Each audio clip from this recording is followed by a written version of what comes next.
Did you know that studies show, man, I'm coming out quick with the rhyming. Did you know that studies show that couples that post more on social media are typically more unhappy and more insecure? Put a 1 in the chat if you agree. Let's get straight off into this madness. So me and my husband are in a huge fight right now. Oh, how original. Someone airing their dirty laundry on social media. He actually left, and he said he's going to stay gone until I get my act together. So I'm going to tell you what happened, okay? Okay. He works like 70 hours a week, okay? Wow, that's a lot. And I asked him if we can go out to eat. We went out to eat yesterday, and I asked him again if we can go out to eat again.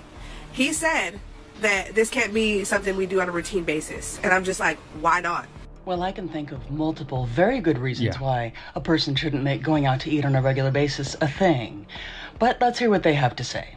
Why not? When you have the money to do it, and you make all that money, why can't we do that? And he says, because we're supposed to be saving. That's a reasonable response, and it sounds like they have their priorities where they should be. Yeah, smart guy. We're supposed to save. What are we investing in?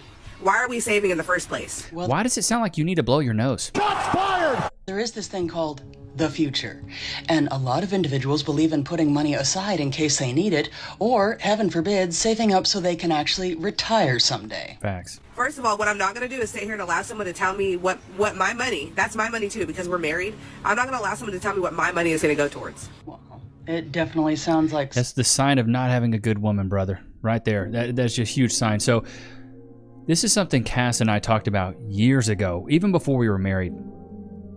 It would be times where we would go out, we would see something nice that we wanted to buy.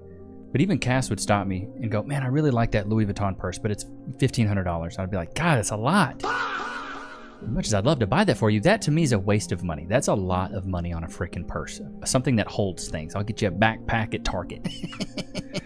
But Cass would even say, baby, that's too much money. That's a waste of money. Don't buy that for me. Buy me this little Coach one that's $100. Cool, I'll spend $100. That's cool. Those little Coach purses are cute. They're nice. She likes them. Cool, whatever. But before we was doing Coach, we was doing Michael Kors. You know what I mean? Like, we was balling on whatever budget we had. We always live below our means. I think that's something that everybody should do. Here's my life philosophy on buying things. If you can't buy it 3 times, you can't afford it. You can't afford it. If you can't buy it 3 times, you can't afford it. If you can't buy it, if the house you live in 3 times, you can't afford it.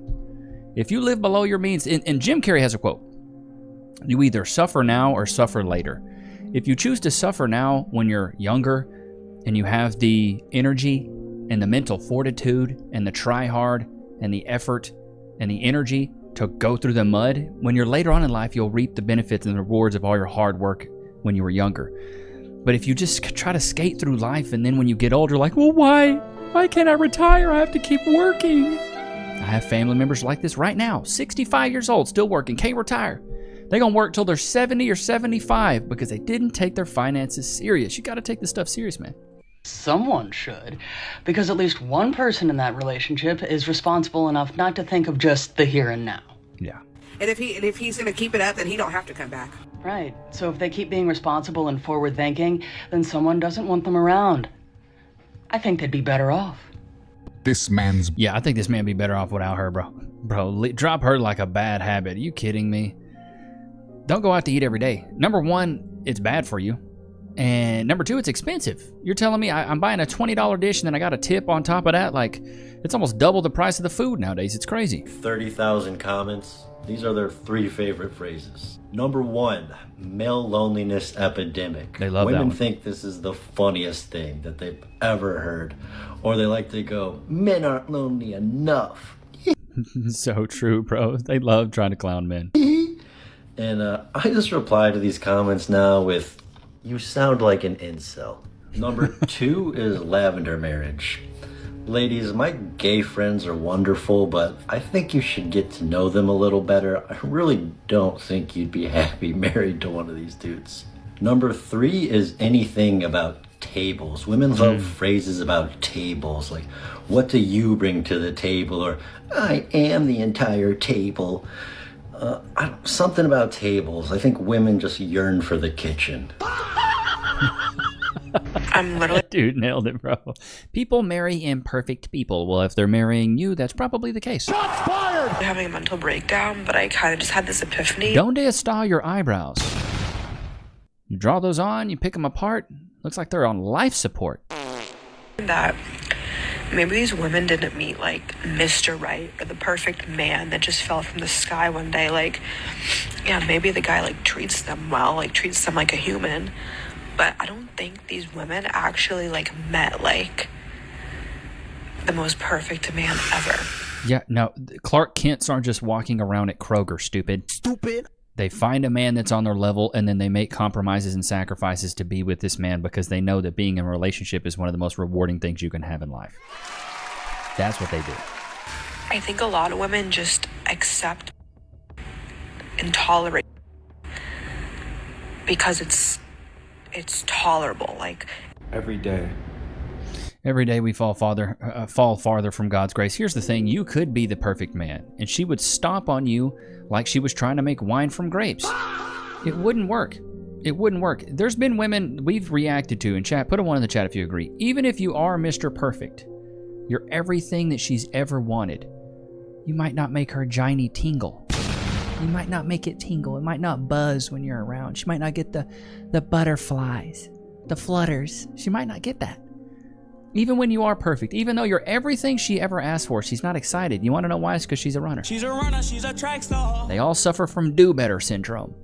All of them. All of the modern women that are runners suffer from do-better syndrome. They think they can go out there and do better. Next time you see a chick talking about this, talking about something like, well, he was good, but he just wasn't good enough, be like, you must suffer from DBS, huh? Do-better syndrome. Or the Frankenstein curse, where they take the best attributes of all the men they've been with in the past and they try to lump them together and Frankenstein this fictitious man and say, well, where is this perfect man? Clark Kent's not looking for you, okay? Even Lois Lane was mid and Superman settled. You know, like Superman should have had broads on deck. He should have had so many broads. His phone should have been blowing up, but he went with Lois Lane. You know, it's crazy work. All right, what is this? Checks. Hey, 2 checks? My friend is here. Like, was you not gonna pay for me? Who said I'm paying for you? Well, you are a man, right? Well, since you're a woman, go make me a sandwich. Put some mayonnaise on it. Excuse me? You can't tell me what I have to do just because of my gender. Interesting. Interesting. Listen, if you're broke, just say that. If you want to get punched in your jaw, just say that. Excuse me? Hey! Whoa, sir. What is the problem here? There's a problem? How you gonna solve it? Whoa. Listen, calm down, babe, please. We was having a good day. Listen, boo, you better calm your man down. Okay, sir, you gotta calm down. Oh, God. Yes, I'm happily married. Okay, but does he serve you? Is he giving you everything that you need? Because this is so true. These big-headed women. This is why I say single women keep women single. Chat. Put a 1 in the chat if you agree. The worst thing you can tell a single woman is how happy you are in a relationship. happiness is not the only thing that matters. He could be absolutely perfect and still not be the perfect man for you. I just don't see how y'all are out here being happy and posting and stuff like you friends with your husband. Like it's giving pick me. Like you don't have a brain. But that's what it is, dude. That's what it is. Because these women are so envious and jealous. They want what other women have, but they can't go out there and get it because they're not eligible for a relationship, brother. It's just the sad reality. You've stayed in the streets so long, you might as well pitch a tent in the said streets. Stay out there. Nobody wants you. Or divorced. My wife called me her practice husband in front of her friends, so I showed her what practice divorce looks like. I'd been married to Haley for 3 years. Decent marriage, or so I thought. I made good money. She'd quit her job a year after we got married to figure out what she really wanted to do, and I'd been supporting both of us ever since. Last Friday, she had her girlfriends over for dinner like she did every month. I cooked, served them, then went to clean up. That's when I heard my name and tuned in. Honestly, girls, Anthony's just my practice husband until I find someone better. I literally froze with a plate in my hand. Her friend asked what she meant by practice husband, and Haley started explaining how I was good for now because I paid all her bills and did the cooking, but she wasn't planning to stay with me forever. Said I was fine for practice, but not husband material long term. The problem was she couldn't leave me yet because I paid for everything. All three started laughing like it was the funniest thing ever. What hit me wasn't just what she said, it was how casually she said it, like obvious accepted fact. She wasn't confessing some secret, just stating the situation like commenting on the weather. After her friends left, I waited an hour before confronting her. When I asked about the practice husband comment, she acted confused at first. first. When I spelled it out, her whole demeanor changed. Oh, that. Yeah, I said that. Do you have a problem? Just like that. No apology, no explanation. That weekend was the longest 48 hours of my life. Haley acted completely normal while I sat there thinking about how she'd basically admitted to using me as a financial safety net. Monday morning, I called in sick and went to my lawyer. Best decision I ever made was insisting on that prenup 3 years ago. Haley hadn't been happy about it, kept saying it showed I didn't trust her. Turns out my paranoia was justified. The prenup was straightforward. Anything I owned before marriage stayed mine. Anything I earned during marriage stayed mine unless she could prove financial contribution. Since she'd quit working and hadn't contributed financially in 2 years, she had no claim to the house, savings, or car. I spent the week quietly preparing, moved money from joint accounts, changed passwords, updated contact information. Haley never noticed because she never paid attention to finances anyway. I had divorce papers drawn up Thursday, then I waited for the perfect moment. Saturday morning, as soon as she left for brunch with her girlfriends, I called to cancel her credit cards and froze our joint checking account. 30 minutes to cut off the financial pipeline. Around 1:30, my phone started buzzing. First text asking me to call the bank because her card got declined. Then increasingly frantic messages as she realized she couldn't pay for anything. Half an hour later, she came storming in, yelling about how embarrassing it was when her cards got declined, how her friend had to pay for lunch. I was sitting on the couch with divorce papers in my lap and boxes beside me. When she stopped yelling, I told her real calm, "Yeah, I canceled the cards because you don't need them anymore." That's when she noticed the papers and boxes. I handed her the divorce papers and explained this was her graduation from practice marriage. The look on her face was worth every penny I'd spent on her. Pure shock, then panic, then desperate backtracking. She tried every approach, claiming it was a joke, apologizing, getting angry, making it my fault. But the damage was done. I'd heard exactly what she thought of our marriage. When she tried to argue she couldn't be kicked out because it was her house too, I showed her the prenup. You could see her face change as she realized how screwed she was. She'd signed away any claim to everything. I gave her 2 hours to pack and get out. She tried crying, tried arguing, tried one last desperate plea. I told her she should have thought about that before calling me practice. Good on. Oh my God. I don't know if that's true. That sounds like one of those Reddit stories, but shout out to that guy, bro. But that's what you have to do. You have to stand up for yourself as a man. If a woman's going to trample on you like that, you got to stand up for yourself. You can't let a woman treat you like that. They lose all respect for you when they treat you like that and you do nothing about it. I call it shit testing. Women do this all the time. Chat, put a 1 in the chat if you've ever witnessed this or been a part of it. Women will shit test a man. They'll call you out, try to call you a pansy. Are you chicken? What are you, pussy? You won't do that? What's wrong? You scared? They do this all the time to test you to make sure you are the man that they think you are. They see you as a potential of an alpha masculine man, so they're testing that because it's in their biological, instinctual nature to test a man and find the best mates because women are hypergamous. They want to know they got the best. I want to know I got the best man out there, the best guy, so I'm going to test him. And the thing, what's really crazy though, Chad, is women do this subconsciously. They don't put this at the forefront of their prefrontal cortex and really think about this stuff. This is something they do subconsciously and instinctually. It's just in their DNA to do that. Just like it's in men's DNA to provide and protect. We don't really have to think about it. When the poop hits the fan, we're ready. We're the man. You know what I mean? Ooh, that's another one. When the poop hits the fan, you just got to know that you're the man. Shibba should have bought a Honda, put it on a t-shirt. Let's get back into this. Wait a minute. Okay, here we go. What is this nonsense? What is this nonsense? Women's rights, but we can't define what a woman is. But also men can be women. And no uterus, no opinion. But also men can get pregnant. Yeah. Men are oppressing us. But also, it's okay if biological men take over our spaces and our sports. Women are so over-sexualized in this culture, but it's empowering if women are the ones sexualizing them. And on that note, yes, oh my God, you explained that very perfectly. Especially the sexualizing part. That shit makes no sense to me. Hi guys, they're sexualizing us, but then you go to a rave with... I mean, this is 100% true. We live in a market where people are pro-sex worker but not pro-sex customer. Like, you really think about that. Like, it's empowering for another woman to tell another woman, hey girl, go sell your chocolate starfish, go sell your balloon knot for $4.99 online. Go let other dudes see your fudge dragon. Dudes you would never date or take serious. It's empowering to do that, but as soon as I call you a 304 or a hoe or tell you to go sell your body, I'm the bad guy. Won't they do?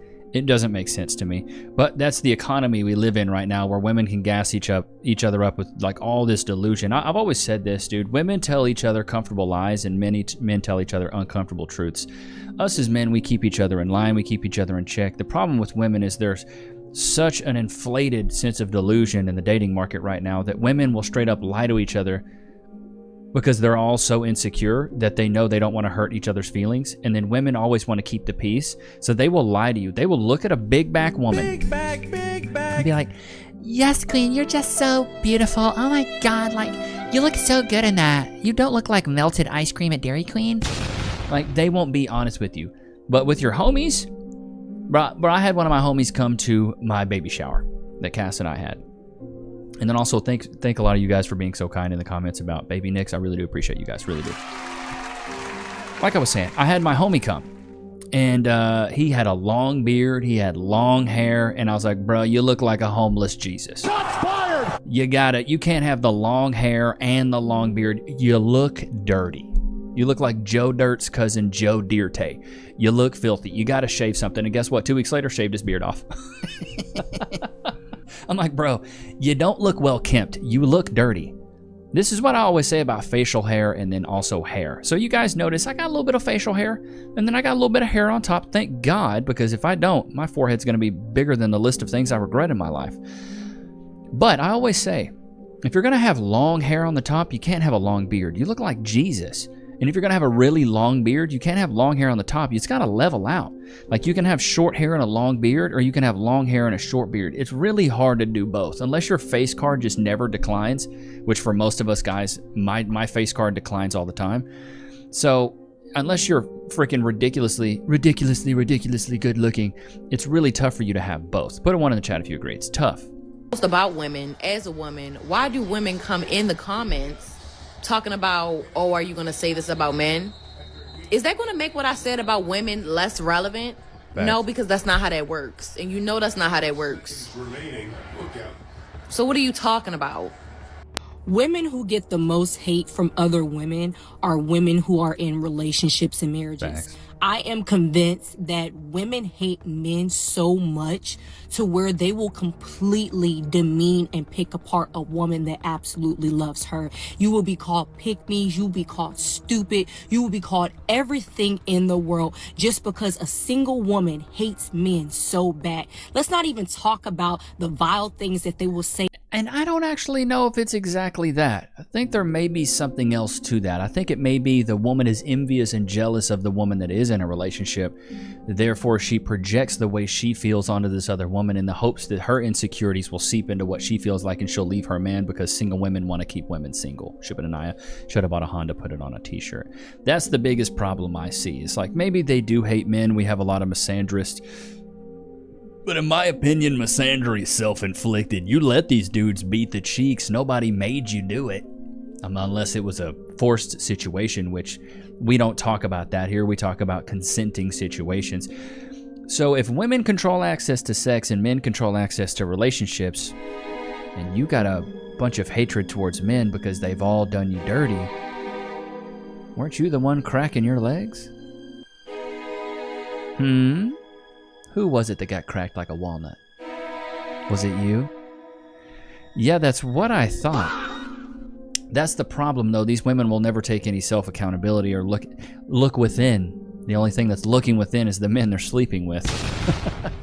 About your spouse, right? And please keep in mind, all this is just coming from their own hatred and just simply because they hate men. They hate men so much. They will literally bully you out of your relationship. They will say the worst things possible to make you think that your man doesn't love you. Your man doesn't care about you. You need to go. You know, he's treating you wrong. He's cheating on you. They will say everything in the world, right? Look at the Halle Bailey and DDG situation. When she was with him, y'all completely picked that woman apart. Y'all completely said the worst vile things about her, all because she was with him. But then the moment the relationship ended, those same women that spoke vile about her are those same women that praised her. Y'all praised her after she left. And y'all do that to a lot of women. I can name a lot of women that on this internet that I have seen, they get bullied because they are with a man. Y'all are disgusting. And it's always the same single bitter women. Always the same women. Y'all literally regurgitate the same exact thing. So anyways, I'm not even going to go down that rabbit hole, but I'm going to just say this. Any woman that's in a relationship and absolutely loves her man, loves her husband, whatever the case may be, don't let these bitter women, whether it's in real life or on the internet, bully you from leaving your man. That is your man. That is your relationship. You choose and you do whatever you see fit. Because those same women that's bitter and talking crap about you, 4 or 5 time baby mamas. They got... Facts. Dude, I will say this. When Cass and we had been dating for a while, she had a friend that basically would be like, well, I hope everything goes well with him. Like, oh, he doesn't want you to work. I wonder why. And even some of her family members be like, you don't want to work? Levi doesn't want you to work? I'm like, no, I don't want her to work. I want her to raise our child. And is that such a bad thing? To want your wife not to work? In my opinion, that's a flex. I can pay all the bills. I can provide all the provisions for the family, and my wife can stay at home, watch anime, watch her TV shows, and spend time with our daughter. Is that a bad thing? We live in such a feminist society where they think every woman should work and provide and pay her own bills and be independent boss babe. But that's the problem. This is why I always say, dude, don't take advice from people you wouldn't trade lives with. There's so many people that want to give advice, and me included. I give tons of advice to you guys, and it's mainly because I love you guys, and I'm giving you the advice I wish I had when I was younger. But I'll even tell you from my own perspective, don't take my advice unless you'd want to be in my shoes with the advice I'm giving you. So don't take relationship advice from me if you don't want a woman that loves you, that would bear your child, that would quit her job, and that would be fully supportive and cook your meals and clean the house. Don't take advice from me unless that's what you want, because that's what I have. I have a woman who's supportive, who loves me, who is raising my child, who takes care of the home, who makes sure all the groceries are filled up, the fridge is always full, my belly's full, my balls are empty. So if you want that, don't take my advice, bro. You know what I mean? Or if you want that, take my advice. But if you don't want that, go listen to somebody else, because that's what I have. I have a woman that loves me, that, takes care of the home, raises my child. So if that's something you guys want, I would say probably listen to me. But if you want to be single, go listen to a single guy. Strong, independent woman hates her independent woman lifestyle. Come on, baby girl. No, you don't. I see so many TikToks talking about how being an independent woman is... That shit is expensive. So much better. And it's amazing that you don't have to depend on anyone else. But I'm exhausted. Bro, y'all know I'm mean. But she looks like if the Crimson Chin had a daughter. I own my own house. I can pay my own bills. Yes, queen. I work full-time 5 days a week. Yes, queen. I'm a full-time single mum. Oh, stop it. Single mom. Oh, stop it. Wait a minute. And this also makes no sense. How are you a full-time single mom if you work full-time, huh? I think it's just exhausting because of how lonely it can be. So I go out, I go clubbing. Oh my God. She's a runner, she's a track star. Baby, you're going clubbing, you got a baby at home. Raise your child. What are you doing? Raise your child. Just to be surrounded by people for my one night a week that I don't have my baby boy. And it's a son too. Lord have mercy on his soul. I'm lonely, and it's sad because all I do is cook, I clean, I take care of my son, and I work. And I hate this system. You hate just say it. No, say it. Don't say you hate this system. Say you hate your life, because that's what it is. And I hate the dating scene. If you've been single, you know what the dating scene looks like in 2023. It's non-existent. It's a bunch of just people in hookup culture, and as much as I've tried to do that, it's not for me. Wait a minute. You tried to do the hookup culture? How do you try to get ran? Huh? You tried it, you dabbled in it?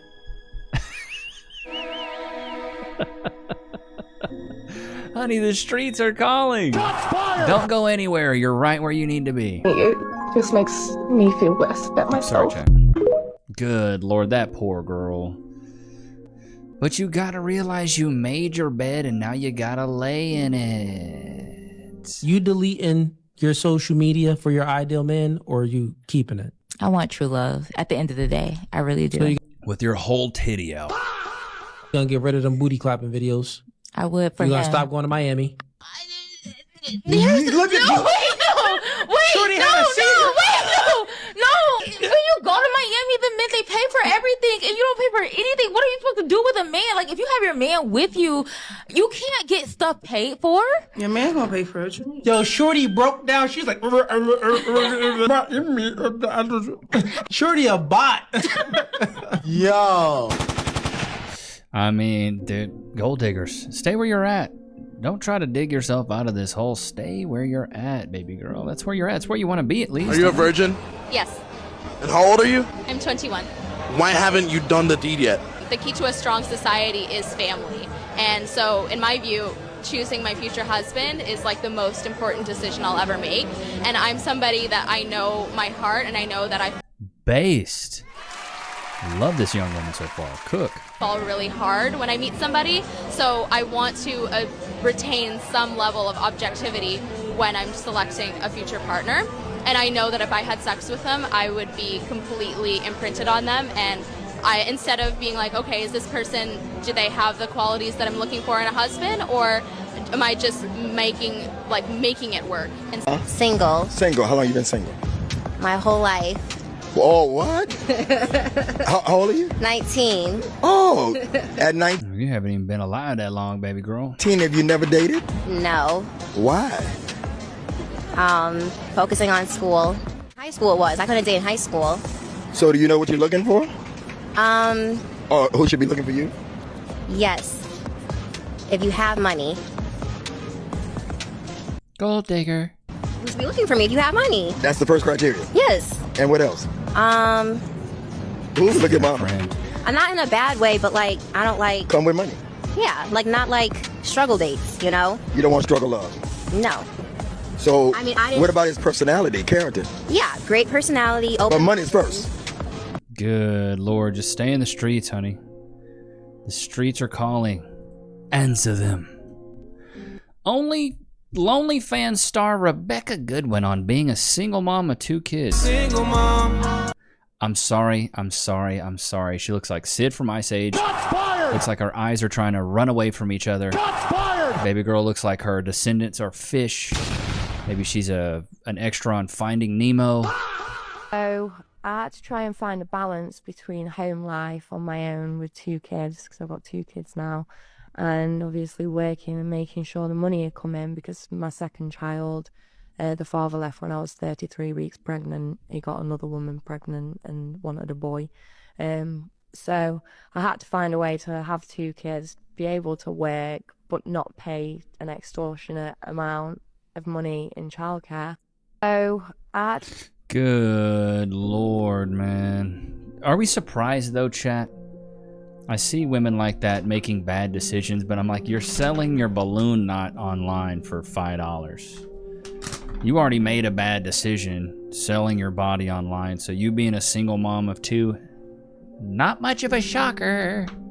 Loki, dang, look at that. It's as big as my forehead, chat. All right, Lokes, would you like this? Yeah? Let's move this over, yeah? Free. Let's break this in half. This is too big for you, bro. You're gonna choke on it. Shake. Good boy. Wait. Free. Go to your place. He gets on his place because I told him I'd call Hassan. I was like, hey, Loki, I will call Hassan. Don't you dare make... Yeah, he knows. I'll call Hassan. I'll make him come over here real quick with the swiftness. Sorry, I had to use some Germex. This chicken jerky smells like a dried fart. I saw this one, and the comments back, or the response to this video about killed me, bro. A man just threw a pickle flavored potato chip at my car at the gas station. So I'm gonna run it back so you can hear it. A man just threw a pickle flavored potato chip at my car at the gas station, and I don't know. How do you know it was pickle flavored? How do you know he threw a pickle flavored chip? Did you eat it? Did you eat it, bro? I saw this and about rolled out of my chair, bro. So women going out there and getting their eyebrows done. This is why you do not get microblading 6 days before. God, what is wrong? It looks like a caterpillar fighting for his life. For your wedding, oh my god. It's a tattoo, so I don't think any of that's gonna come off. She said she put like brow pomade on it, but she didn't. It's just like, I mean, it's beautiful work. It's just like, it's beautiful work. Where's the work? You look like you are putting on Dracula makeup. So much more than I wanted. None of it is good. You should actually sue. Can you not say that when I'm already panicking? This is why you do not get my mole. I just watched Austin Powers and I saw the mole and I was like, I'm sorry, Chad. I'm sorry, God. I'm sorry. God, am I mean, Chad? I saw this clip and was like, this is gonna be great. This is a good one. I think I'm not going to talk to you anymore. Okay. So why are you out here today? We are out here to protest Elon Musk's use of both public and private funds to harm trans people and to harm people of color. And he was just awarded a $1 trillion pay package by the Tesla board. That pay package could fund food stamps for 10 years. You cannot earn that much money. That money is stolen from the people. You can't earn $3 trillion? $1 trillion. It is not possible to add that much value to the world. Now, it's actually unlikely that he's going to get all of that money because but just in case you're here. Right. Okay, yeah. I think I'm not going to talk to you anymore. That's all you gotta do. That's all you gotta do to silence the left. Just ask a question. Just be logical. That's another one they hate. Ask a question, be logical, and they'll crumble, they'll fall apart. They hate that. They hate that logic stuff. They really hate that logic stuff. What is this? Skimpy clothing doesn't mean you're getting in her pants. I beg to Swiffer. How about no? I beg to Swiffer. Oh, wrong button. You're a liar! A lot of men got their panties in a twist because I said you immediately assume a woman's a hoe when she's wearing skimpy clothing because you can only view her as a sexual object. And then they got in my comments and then proved my point. Even if a woman is butt fucking naked, she wouldn't touch you with a 5-foot fucking pole because wearing skimpy clothes does not equate to being easy. Just because you find her attractive or sexy does not make her a hoe. Do not blame the woman or try to justify calling her names just because you can't understand the concept of consent. Good Lord, you got to be another level of stupid to think she's right. Here's the whole thing with that, and here's why this stuff matters. Women are marketers and men are salesmen. Ladies, if you're marketing yourself as a 304 and not wearing clothes and basically wearing dental floss across your entire body, men are going to sexualize you. We're very visual creatures. That's why women wear makeup and men lie. That's what it is, because women understand that men care how you look. And men understand that women like to know, they want to hear lies. They want to feel good inside. They're more emotional. They don't really, like a hot chick will get with an average dude if he's got a good personality, And you can always tell how good a dude's personality is on how hot his chick is.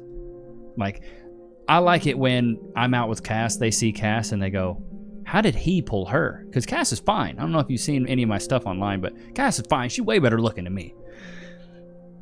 But it's a notch on my belt when people see like, dang, he's average and his girl is hot. Who is this guy? It makes me more interesting. It raises my value as a man because people are like, dang, who is this dude? But that's what it is. But women are marketers and men are salesmen. Ladies, if you don't want men to think you're a 304, don't dress like one. It's as simple as that. It's just like 75%, and this is just my philosophy here, I could be wrong, but 75% of somebody's perception of you is how you look. Have you ever noticed that when you feel good and you look good and you're in shape, people treat you with more respect? I don't go out of my way to disrespect people that are fat. I don't. Like if you're a big back. Big back. Bro, it is what it is. Your back is big. Cool, whatever. I'm still going to be cordial to you. But if a dude that's fat and sloppy walks up to me and a dude that's fit and in a suit walks up to me, I'm going to perceive them in much different ways. A guy that walks up to me that's in shape, in a suit, I'm going to, number one, think he has discipline. Number one, he has a regiment. And number three, number one, he has discipline. Number two, he has a regiment. And number three, he has really high standards for himself, which also probably insinuates, number four, that he offers value to the world of some sort. He offers value in his field of his career, or maybe he has a business, or whatever it may be. He offers some sort of value. Go to the other guy. Fat dude, walks up to you, slobby, dressed crappy, has grease stains on his shirt, ketchup stains on his shorts, he's fat, he's unkempt. I'm going to automatically think you don't have a regiment, you have really low standards, and you don't provide a lot of value. Us as humans, we assess the level of threat of other men, especially men. Like as men, we sit there and go, what's the threat level on this guy? If you look deranged and crazy and sloppy and homeless, more than likely I'm going to see you as a threat, so I'm going to keep my distance. But if you're well kempt, you're wearing a suit, you smell good, you look like you're professional, I'm not going to see you as a threat. More than likely I'm going to want to introduce myself to you, to meet you and say, what do you do for a living? I had that happen to me in Austin. I always made a point when I lived in Austin to dress up really nice, to wear suits, to be really well kempt, have a nice haircut, and people would just come up to me and be like, hey, I feel like I need to know who you are, and just shake my hand. That's what you want to be. You don't want to be somebody that's a slob, and when they meet you, they're just like, hey, like, be the example, set the standard. You're going to feel much better about yourself. And I have a quote. I don't know if I've told you about you guys about this one, but it just goes, look good, feel better. Shibananaya should have bought a Honda, put it on a t-shirt. If you look good, you feel so much better. Ain't that right, Lokes? Damn. But I hope you guys enjoyed today's episode. Don't forget to like, comment, subscribe. It was good to have you guys out, man. Until next time. Peace. Levi Nichs.